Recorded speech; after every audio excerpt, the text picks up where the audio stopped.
Hey, welcome back to Joe and Tell. It's date night, and my wife and I are out on Date night. we are out on the deck. And I'm Casey Case. Enjoying. That's pretty good. Thank you. Enjoying I like enjoying impersonation. cooler weather. Ish. It's like hot in our house though.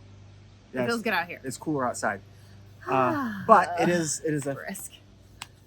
it is officially October, and I thought, what better time to talk about scary movies than October? And as you mentioned in I've seen 2. I'm just kidding. as you mentioned in a previous video, Cheers. that I am making up for lost time on the scary video aspect. Yes, you are. You probably have a lot more knowledge. But I'm excited to talk about this because there's a variety of scary movies out there.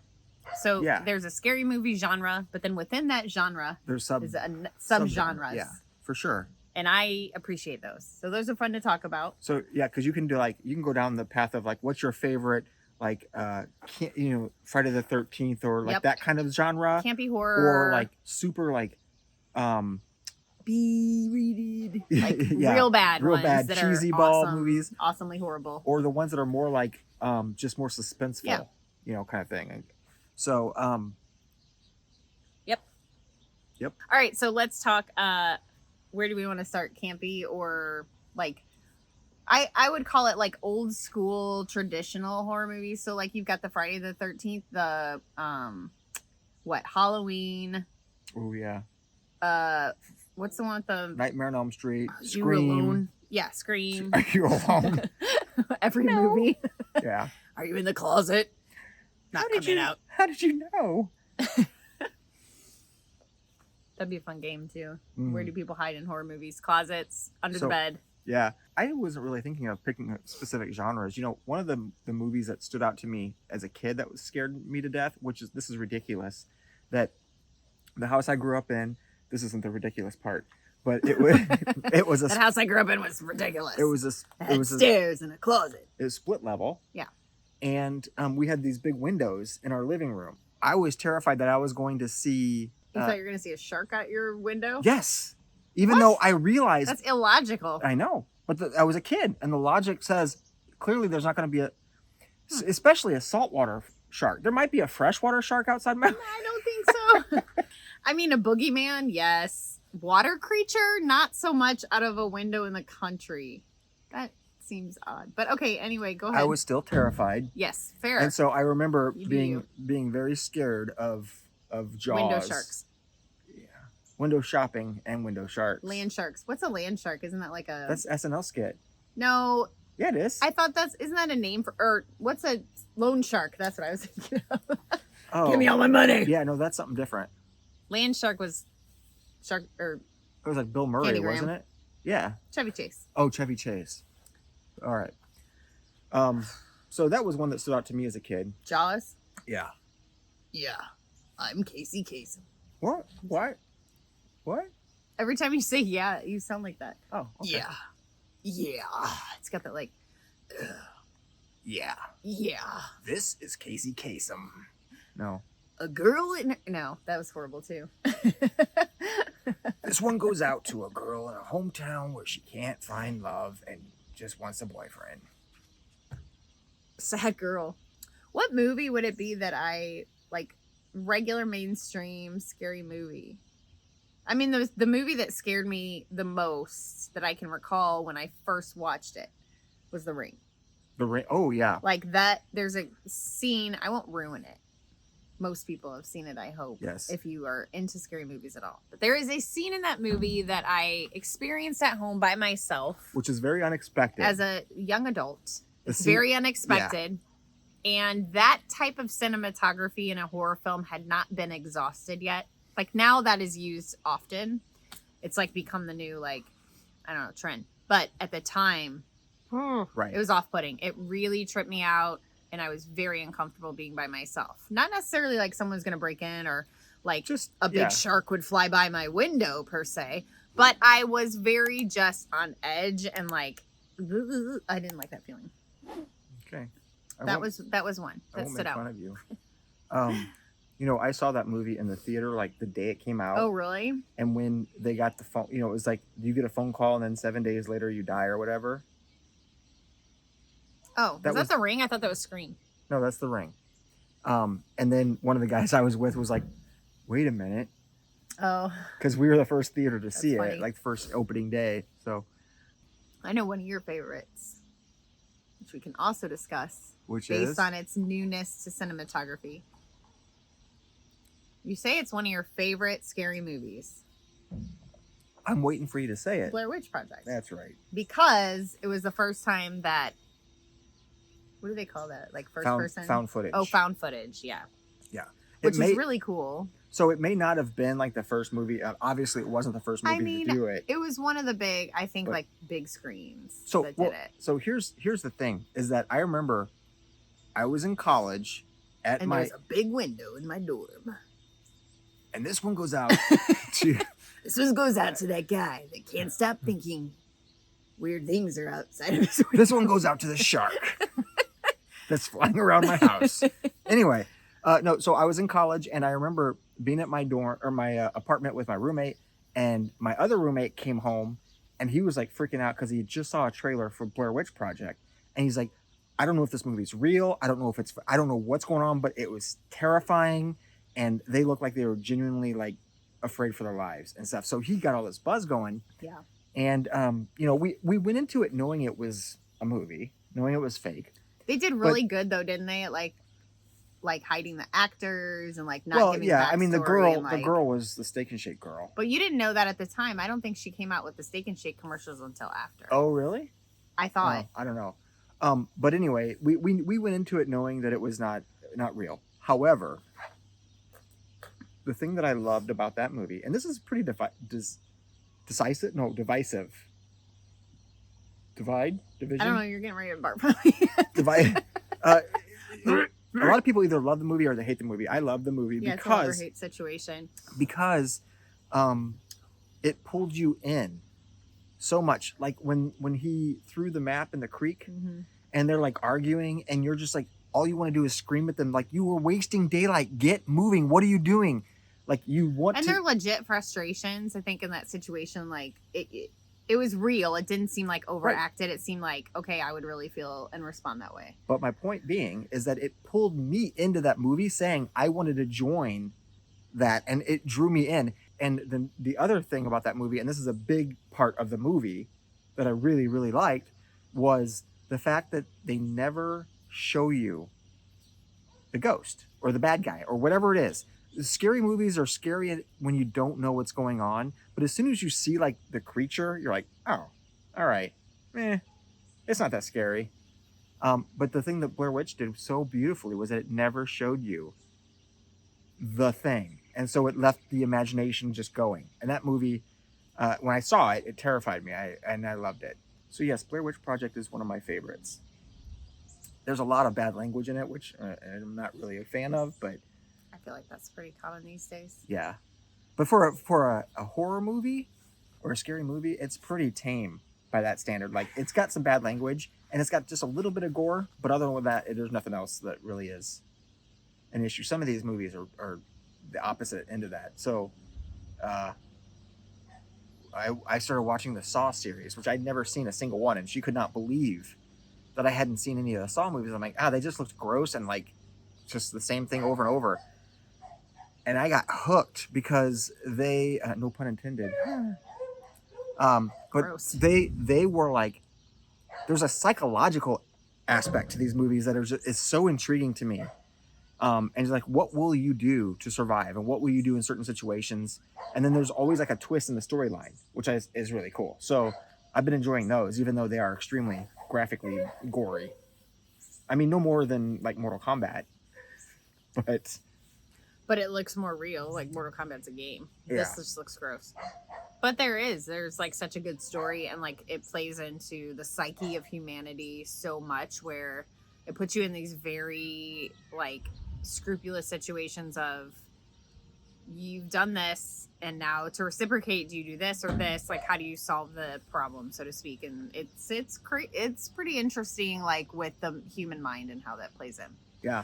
I was thinking when you were talking earlier, Paranormal Activity. Oh, that's a that great series one. is also one that is like really trips me out. Yes. That first one is like really well done. Yeah. They all really creep me out. Well, and the second one has a baby, which you're like, nope. Yeah, I can't watch anything with kids. Like once they start like doing things with babies or kids, I'm like, I'm out. I have too much of a sensitive spirit for that. I can't. Yeah, well, there's nothing that happens, but it's just that the baby. I don't like anything that involves kids. Yeah, it's like they're very innocent and unable to like protect themselves, and so I just that it feels like not fair or something and like unethical. I can't watch it. It bothers me really bad. I don't know. So yeah, those are good that way. Then you've got like other side, which is like the really bad cheesy horror movies with horrible acting. My absolute favorite that we have seen thus far, I know what you're gonna say, is Lamageddon. That's right. Without a doubt, it is a movie that I just love. It is something my brothers and I would have made, particularly my youngest brother and I. It's just terrible. And then like going and researching, like there were certain things where I'm like, they had different shirts on. And then when you go to read about it, it's like they plan to do that where they like change their shirt in every scene. And so like sometimes it doesn't even make sense, but like literally it was like two people having a conversation. The camera would point at you. Yeah. And you'd have one shirt on. It'd point at me. I'd say something and it'd point back to you and have a different shirt on. And there's a scene in that movie where they have this like dance in the hallway and it goes on uncomfortably long. And I don't know why, but that's like one of my favorite parts. It's just so horribly cheesy, horribly acted. To me, it's so good. The scenes reminded me of the fact that they're like, hey, we spent a lot of time and money filming this scene, like 20 minutes of this scene. So let's use all the footage we have. And we're you can get tell, our money's worth. Yeah, and they also reuse footage. So like you'll see somebody run past a tree, like running away, and then you'll see like 2 minutes later that same scene. Well, they really did almost like the budget was low, which apparently it was like a college professor, film professor, got a grant for like 10 grand and gave it to his students, and this is what they came up with. So, Lamageddon, check it out. It's ridiculous. Homemade movies are some of my in this. I'm sorry, this is the most appropriate of ways. When I was younger, up through well into my 20s, and probably would have gone beyond should circumstances allow, I loved making home movies. I would make home movies by myself all the time. Like I was always, I don't know, in character doing videos from when I was like very young to in my 20s with friends. Like we would make our own movies and like do all just crazy stuff. I love that. Because they're not based on the equipment and the technicality. It's based on creativity, solely creativity. Because there's really nothing, you can't afford for any like frills. What would your movies be about? I don't know. I would do like these characters, like one of my home movies. I would be like sitting in my room and I'm like, hi, this is, I am getting ready to review. I don't know. I would just do like characters. Like that you've done. We would do like, I don't know. We'd just be like character acting. It was basically like if SNL was in a dumpster. That's what you would get. If SNL was made out of your shed. Same concept, like sketch comedy. I think you got the audiences like without any money or talent. The audience is like your annoying neighbor. Yay! Like your friend. Over the fence, they're like, woo, throw a beer can. I don't know. We just would really, it just was really fun. It would always be like, hey, there was a lot of like, here's what I found. Oh, cool. It was a lot of like characters like, with like crazy wigs and like drinking, like, I don't know. It was fun. All right. So we've talked about your favorite cheesy horror movie. What about your favorite, just like all time, like? Well, like I said, Paranormal Activity would be up there. The Ring was really scary. I appreciate more the like suspense, like definitely more of a psychological. I mean, and that goes into the thing that really creeps me out right now is the crickety like bit. So what was that series we watched? They had the bent neck girl, and then like it was all like later haunted something. Yeah, it's that series on Netflix. Yeah. what was that called? Haunted something. Hill The House. The Haunting of Hill House. That was good. The first season was good. The second season was not. Yeah. But it had the thing in it that always trips me out now, which is the like Stranger Things, most recent season. If body parts start going in the opposite directions they're supposed to, follow with a crack. We watched something like that recently too, where it was unexpected, and then all of a sudden the girl, what was it, Exorcist maybe?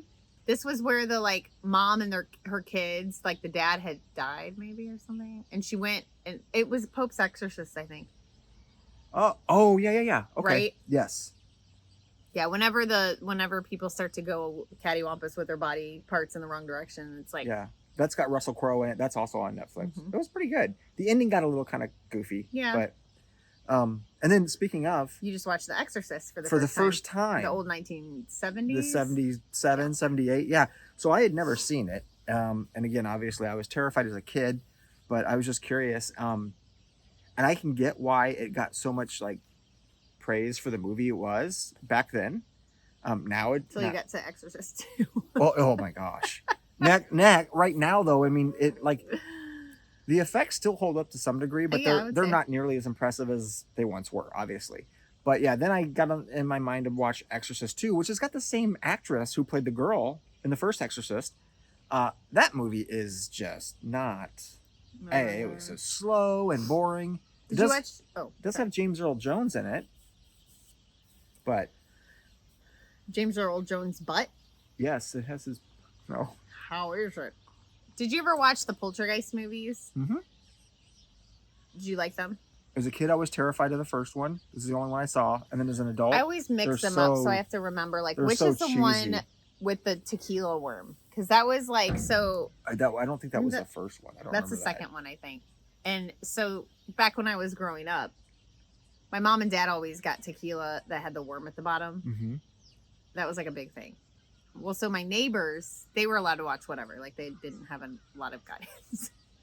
So they had all watched that movie, which I had not, I don't think, seen yet.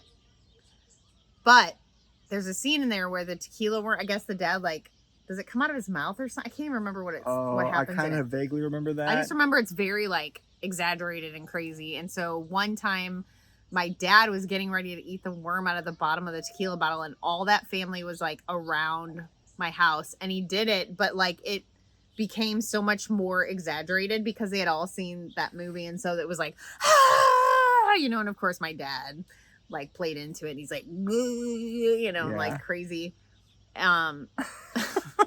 I think he let my youngest brother, watch that at, like, way too young. Oh, yeah. He came home from grade school. Yeah. He got off the bus and he's like, hey, buddy, come in here and watch this with me. We didn't. There wasn't a lot of, like, understanding, I don't think, sometimes of, boundaries, this is probably not age appropriate. But also, like, when you were an 80s kid, that wasn't talked about a lot. It was just like, we'll see. I mean, you used to watch all kinds of, like, things. Oh yeah, my mom would get videos from the video store. Videos from the video store, and she would say, from the back section, she would just behind the black curtain.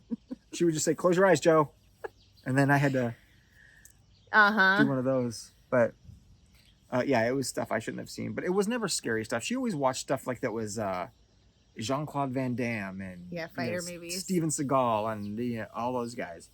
Which I didn't. Our neighbors were real into that, like Rambo, like all the Rocky and Rambo. I remember going over there to get babysat, and I was like, they were like real into it. I don't know. That wasn't my family's. I grew up on documentaries that were bad or good, and trying to think what else. I don't know. Scary movies just were not a thing. Nobody watches them. My dad loves Ghost Hunters. Like, he'll watch that like countless. Which I'm always like, I live in a haunted house. Yeah. Oh, that's true. Those are great stories. Legit lived in a haunted house. She's got stories that will, like, make the hair on your arm stand up and the back of your neck stand up. It's like, are you kidding me right now? And the thing is that her dad and her mom and them will all say the same story. They're all in on it together. It was haunted. Hounded. Without a doubt, that house was haunted. Yeah. So maybe that's the topic for the next be fun date night, is to talk about that stuff. I have no input, because I wasn't there. All right. Well, Thank you. If you all have a favorite scary movie or a favorite scary movie in a specific genre, feel free to leave it in the comment. I'd love to hear. We'd both love to hear what your favorite scary movies are, or even if you don't like scary movies. Well, don't be trolly though. Like, don't tell us we suck if we watch them. But I would like to know your favorite. If you have a recommendation of like a bad but also good because it's so bad movie, I would love to know about that too. Yeah. But I highly recommend if you're someone that likes like obscure, It's so bad. horrible. So they used to be called hot singles when I worked at Blockbuster. They would be movies that you couldn't possibly have 2 copies of because it was that bad. Like they probably didn't even make 2. So they would literally be singles, but they would call them hot singles. And I don't know if it was to like embellish the fact that they were by themselves. I just thought that meant it was like it was only that movie. It wasn't like they didn't make like 2 and 3. It was the first and it was like a hot item. No, it was like, this is 1 and we're gonna put the word hot there to make you want to get This it. is the only copy we have. The only copy that would be distributed. Please rewind. We're already feeling embarrassed having it in our store. But they were always like, we would go and rent hot singles on purpose just to like laugh about it. Were those the videos that you made? Those are hot doubles. Oh. You made 2? What? What does that mean? I didn't make movies. Okay. All right. Well, thanks so much for joining us on this nice, cool October night. And we look forward to seeing you in the next video. Please like and subscribe. And we'll see you next time. Bye.